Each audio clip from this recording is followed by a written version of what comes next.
Bem-vindos ao Gosto e Sabores. Estamos em Canelas, Vila Nova de Gaia, no Solar dos Condes de Rezende. E aqui hoje que vamos conhecer do nosso convidado, o professor Gonçalves Guimarães.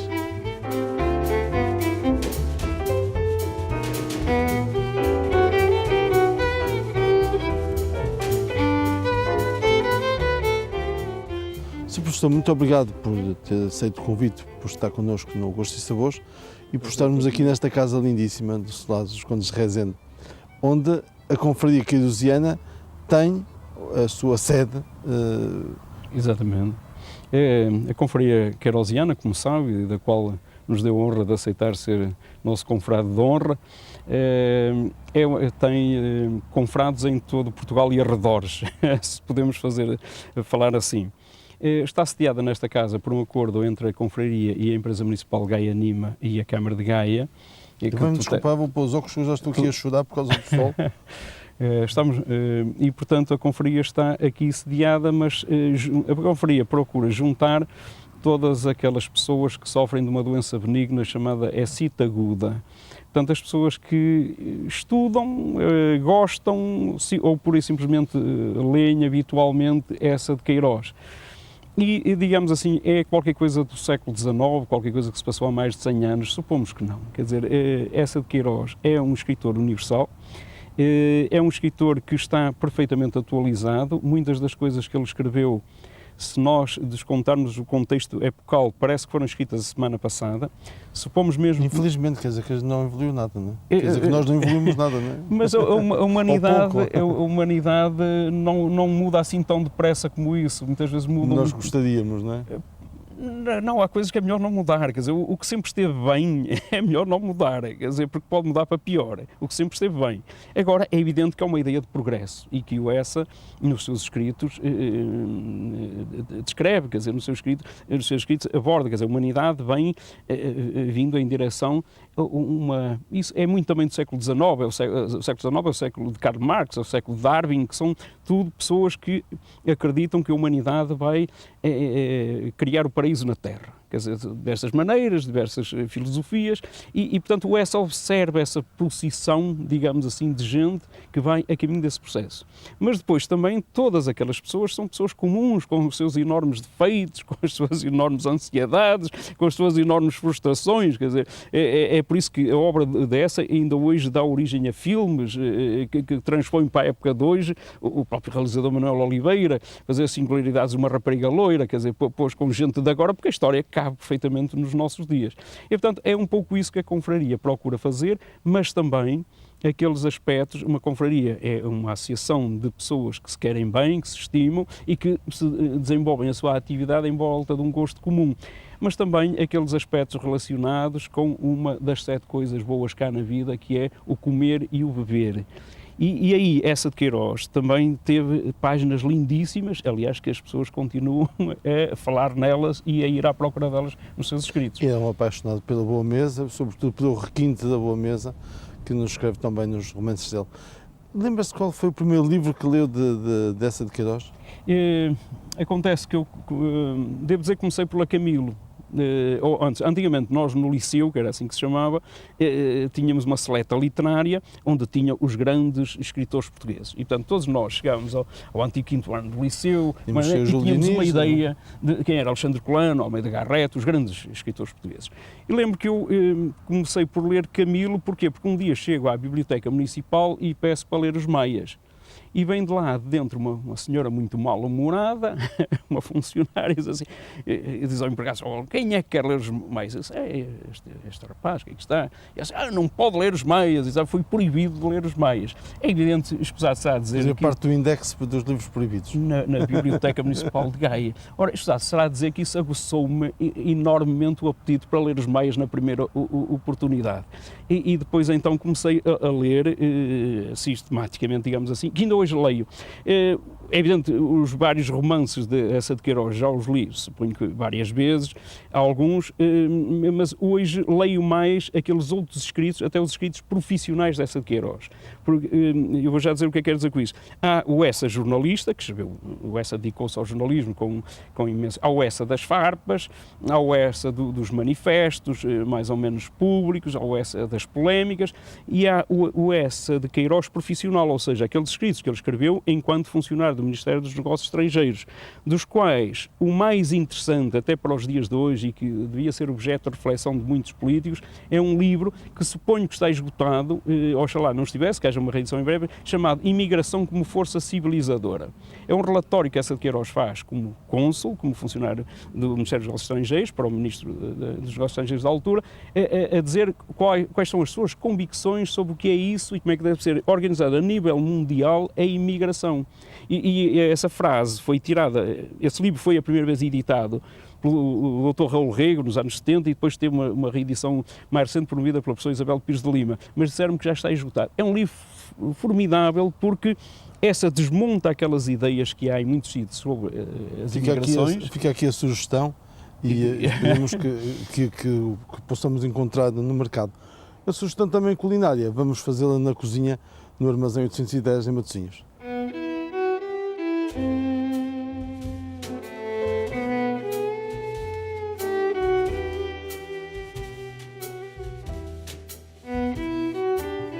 E para prepararmos as receitas de hoje, vamos precisar de favas, salsa, cebola, alho, arroz carolino e vinho branco para refrescar na altura do refogado do arroz. Vinho do Porto para o pato, tâmaras, alho, cebola, maçã e folhas de brico que vamos embrulhar depois, então as coxas de pato.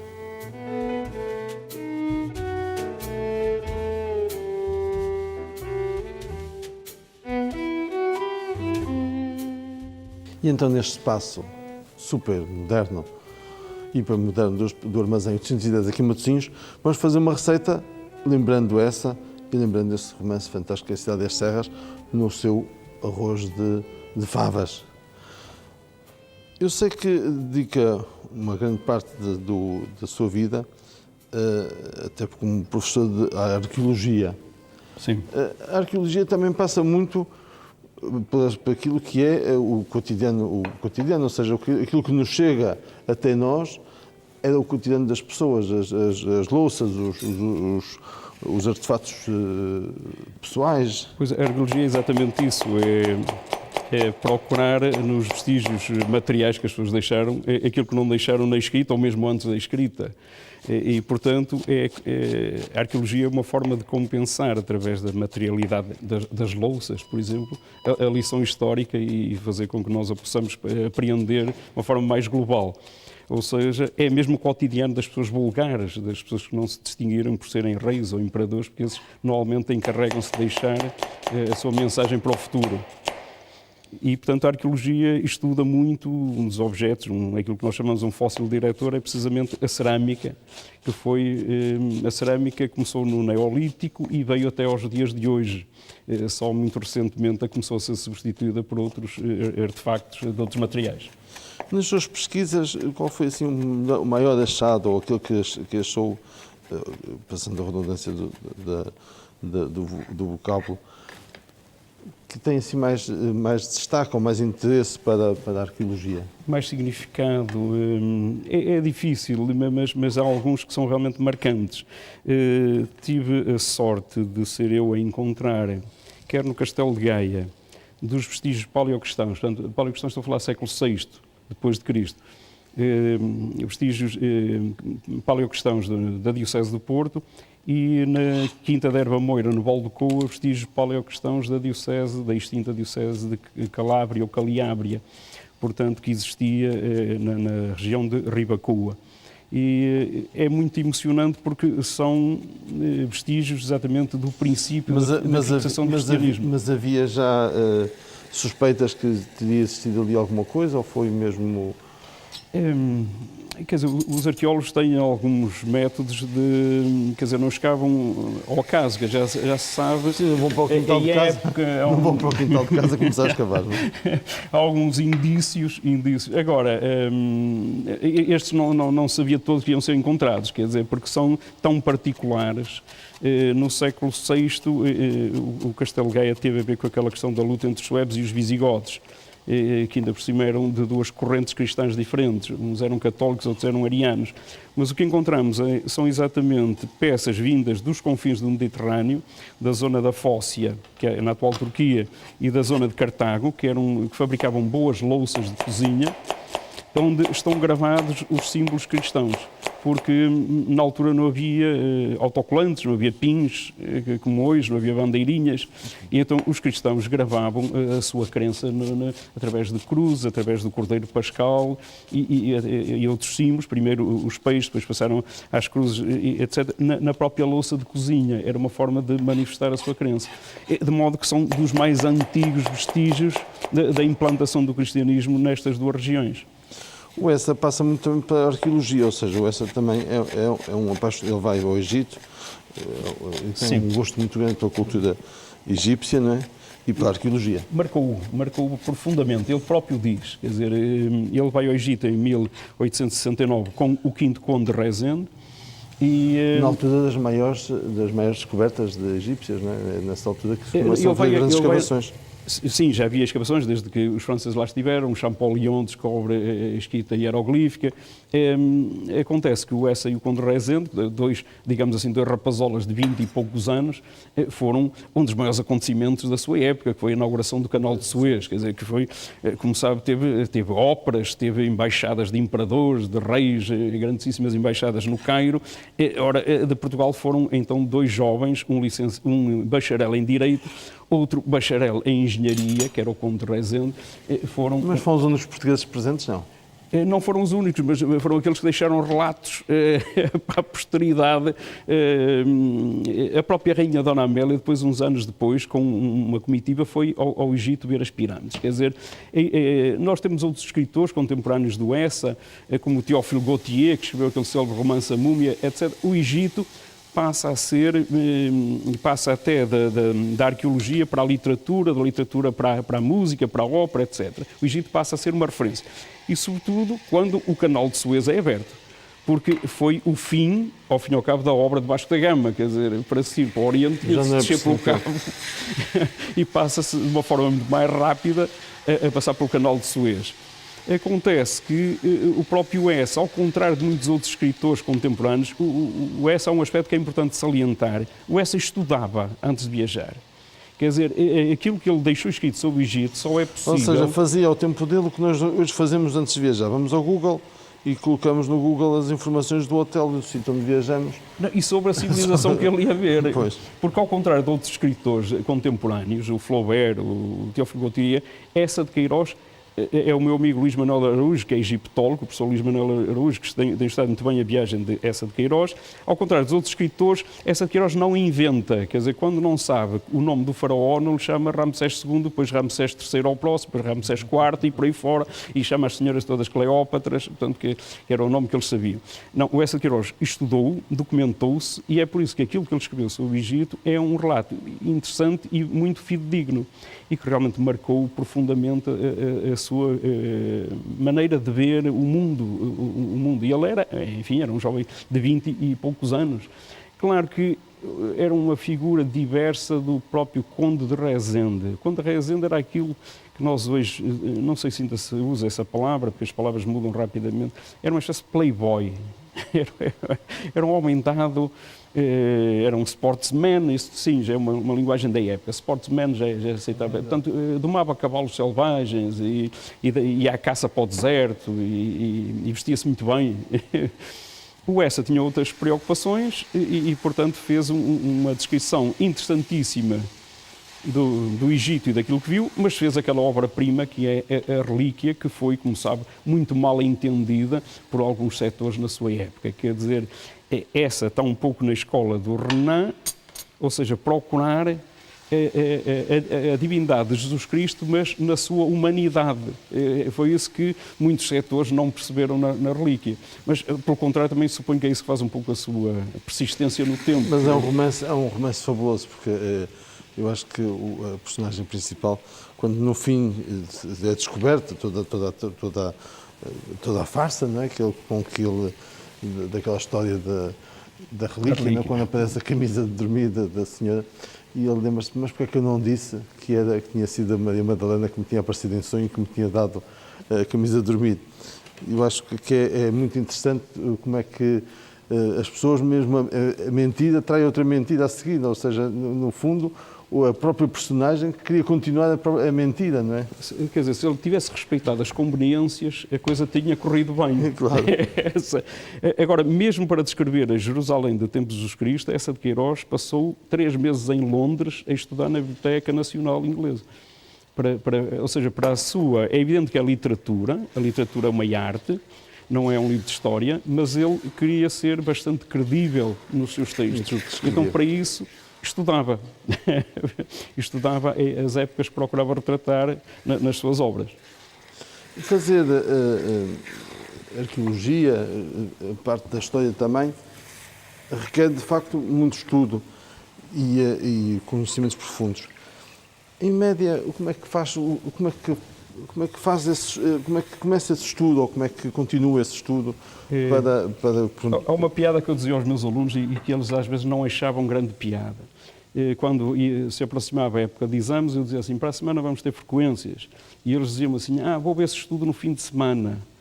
E eu dizia assim, então, mas há aqui qualquer coisa que eu não percebo, se tu és estudante só vais estudar no fim de semana, eu que já não sou estudante estudo todos os dias. Portanto, a ver se eles percebiam a metáfora. E alguns percebiam, obviamente. Ou seja, uma pessoa que trabalha numa área de arqueologia ou de história tem de estudar todos os dias. Não é? Quer dizer, não se compreende que seja de outra maneira. Ou seja, todos os dias saem, senão ficamos rapidamente desatualizados.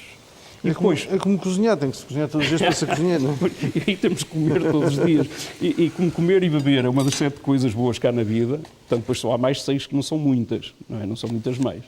E uma delas é estudar, suponho eu. Estudar, eu também dizia outra piada, que às vezes, com um certo cinismo talvez, mas bem intencionado, diziam-me alguns alunos assim, eu matei-me a estudar e terei uma fraca nota. Eu disse, não te mates a estudar porque podes morrer antes de conseguir estudar tudo.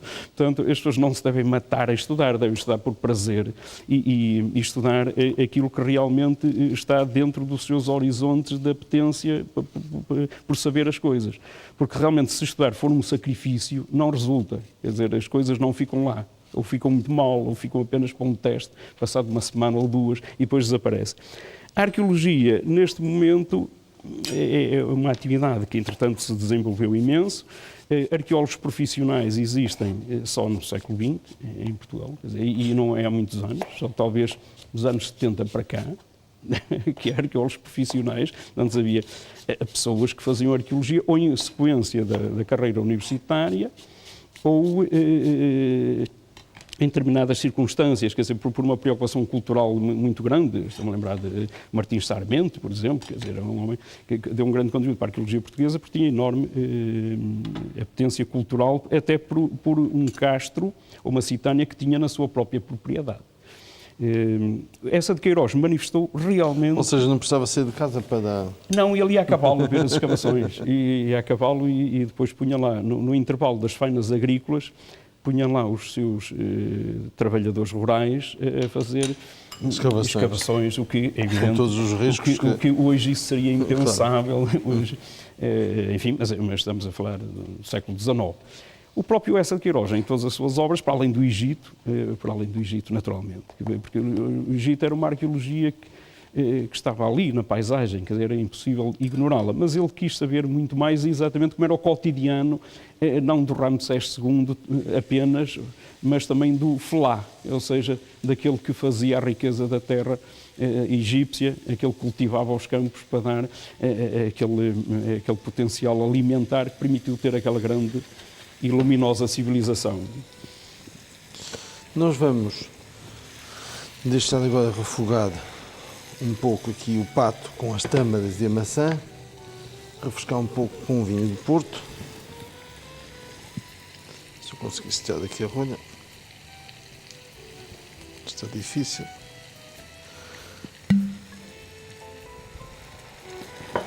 E seguidamente vamos embrulhar aqui em folhas de brique. As folhas de brique vêm do Médio Oriente, são umas folhas muito fininhas, esta não é, esta é folha de papel vegetal, esta aqui é a folha de brique. E vamos embrulhar, vamos deixar arrefecer um pouco ali o refogado do pato, embrulhamos aqui e levamos ao forno com fio de azeite. Vamos ver como é que fica o empratamento final.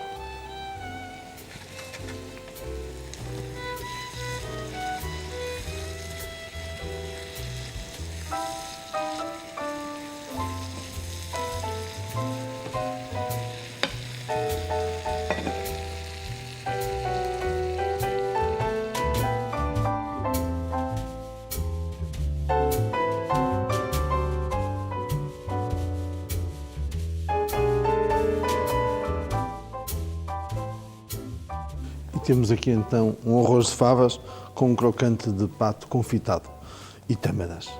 Acho que essa teria gostado. Está crocantezinho, está ótimo, pronto para comer e acompanhar com um vinho tinto da Quinta Nova, lá de cima do Douro.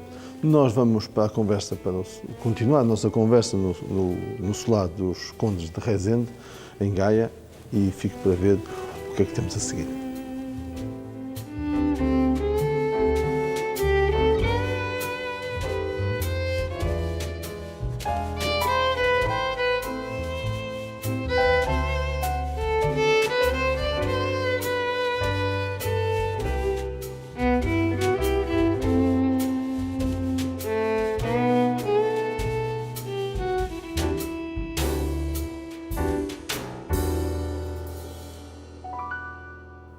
E depois daquele arroz de favas bem queirosiano, voltamos aqui ao solar dos Condes de Rezende. Esta casa pertenceu aos Condes de Rezende, hoje é da Câmara, e foi aqui neste espaço que o Bessa de Queiroz está conhecido a sua mulher. Ele deve tê-la conhecido no Porto, na casa de Santo Vídeo, e logo quando ela nasceu, porque ele frequentava nessa altura o Colégio da Lapa. Agora, do ponto de vista, há uma carta que ele escreve em 1885 ao seu futuro cunhado, portanto ao sexto Conde de Rezende, Dom Manuel de Castro Pamplona, em que ele diz: a minha afeição pela tua irmã não nasceu ano passado na Granja ou na Costa Nova, este tinha andado por lá passear, mas numa ocasião mais antiga que vos fui visitar a Canelas. Portanto, foi essa que escreveu, que diz que foi nesta casa que olhou para a Emília e disse: é esta, é esta, que olharam um para o outro, provavelmente, e perceberam que havia ali um afeto e uma ternura que se iria desenvolver depois ao longo do tempo, dado que casaram em 1885. Muitas são as atividades que desenvolve aqui na casa no solar, sendo que existem muitos cursos em permanência e muitas atividades ligadas à cultura. Sim, portanto, esta casa, as suas ações específicas, o seu trabalho cotidiano, são no âmbito da arqueologia, da história, da antropologia cultural e daquilo que hoje chama o património, que é a adequação dos edifícios e dos espaços com características culturais para o usufruto público, e depois a história da casa, que estas casas têm de ter alma e convém que ela permaneça, e é a história da casa e da ligação dos Condes de Rezende e essa de Queiroz. Entretanto, também para isso criamos serviços para o público em geral, temos serviços mais para universitários, mais para investigadores, mas as criancinhas que vêm cá pequeninas também temos para elas, também temos programas para elas, para todos os escalões etários, e depois fazemos cursos de divulgação e de formação.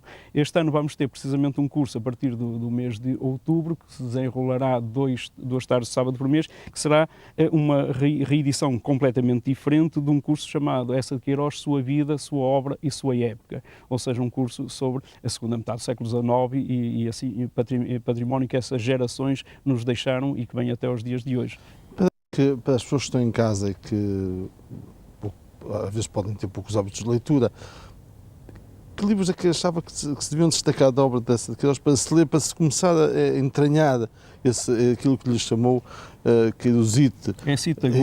É cita a expressão não é minha. É cita aguda, que é uma expressão muito, muito curiosa. Depende, há uma ideia que durante muito tempo ficou, e até eu diria que ficou na própria esposa dessa de Queiroz, que a filha Maria, quando atinge os 22 anos, escreve um livro, Essa de Queiroz entre os seus, onde ela diz com muita tristeza que nunca pôde dar a dedicação que acha que seu pai merecia porque ignorava que ele era um grande escritor. Ou seja, gerou-se um pouco a ideia de que Essa de Queiroz só tem livros para adultos. Hoje os adultos são um bicho de maneira, são mais cedo, se calhar. Não é verdade. Quer dizer, Essa de Queiroz tem textos para qualquer escalão etário. Tem contos que são perfeitamente percebidos por uma criança que já sabe ler, etc., e que pode pesquisá-los. Tem livros deliciosos, ou tem contos deliciosos. Estão-me a lembrar aquilo que António Sérgio dizia que era o melhor que Essa de Queiroz escreveu, que era o conto São Cristóvão, que é uma metáfora admirável, é bela do ponto de vista da qualidade literária, é bela como lição, é bela como as preocupações sociais dessa de Queiroz, e portanto é um livro que está perfeitamente up-to-date, quer dizer, portanto, Essa de Queiroz não são apenas, é evidente que são enormes os grandes romances dessa, os Mais, o Primo Basílio, etc. Mas depois há muitas outras obras do Essa que podem ser dadas com prazer, e as pessoas suponho que as assimilarão com bastante prazer, gente muito nova ou gente com várias formações, quer dizer, porque senão também se pode ter a ideia, que também de certo modo à altura foi lançada, que o Essa de Queiroz era perceptível por quem tinha grandes conhecimentos literários, o que não é verdade. Nós vamos ter que ficar por aqui. Vamos fazer um brinde à sua saúde. Isso, muito obrigado. Ou Essa de Queiroz, e para que as pessoas também em casa descubram não só o Solar dos Condes de Rezende, a obra de Queiroz, e que façam bons pratos, sempre com bons livros também à mistura. Até sempre.